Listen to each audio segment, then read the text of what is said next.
right, it is 7:23. It's an exciting time. Kids going back to school, but chances are many of them may soon deal with bullies. That's true, and to get you prepared before it happens, we are joined in studio by licensed psychologist Dr. Nicole Beurkens with tips on how to protect and defend your children. Good morning. Good to see you again.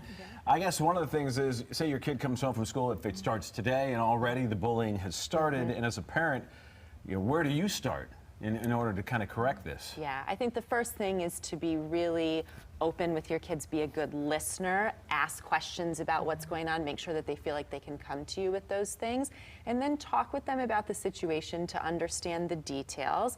Sometimes it can be important to help kids understand the difference between true bullying versus, just maybe some normal peer stuff that's going on. But if as a parent you feel like there really is some bullying going on, it's important to help your child talk to someone in the school about that. Again, depending on the age, we may encourage our older kids to go and communicate with somebody at school. Younger kids, we need to get involved. And it's important to bring that to the school's attention. The vast majority of schools now do a really nice job of having policies in place for how this is going to be addressed. And it's important, both as a parent and as a school, to address these kinds of concerns consistently and quickly.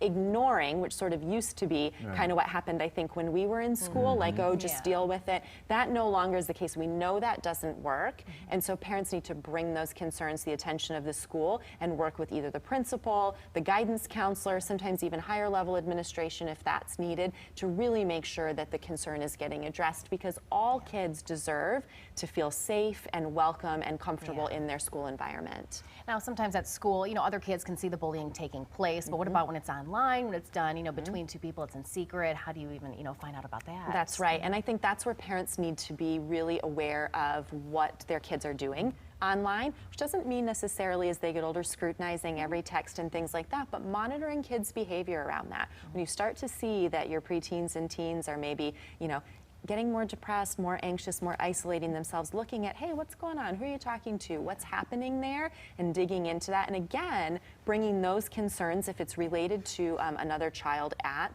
the school who's doing the bullying, even though that may be happening online, bringing it to the attention of the school. Sometimes it may mean talking with other parents, if you know the parents of the kids involved. But nipping that in the bud, dealing with that, and really addressing it when it first comes up is really important. And I think the situation, too, of maybe encouraging you not feel like it's being handled by the school, encouraging your kid to take matters into his own hands, probably not the best idea. That's right. What we want is we want to empower kids to not feel like they're victims, to feel like they can be in control by saying things like, stop, I don't like that. But we also want to buffer kids' self-esteem by encouraging them on the parent end of things to be involved in activities that they feel good about and enjoy with peers who are supportive. Those kinds of relationships provide a huge buffer against the kinds of, bullying and just nasty comments and things that go on. And I think the biggest thing to remember is that as adults, parents and staff in school are modeling of appropriate, respectful, kind communication and behavior goes a long way. When kids see us speaking to other people, even when we may be having a disagreement or not really like the person, when they see us communicating and engaging in respectful, kind ways,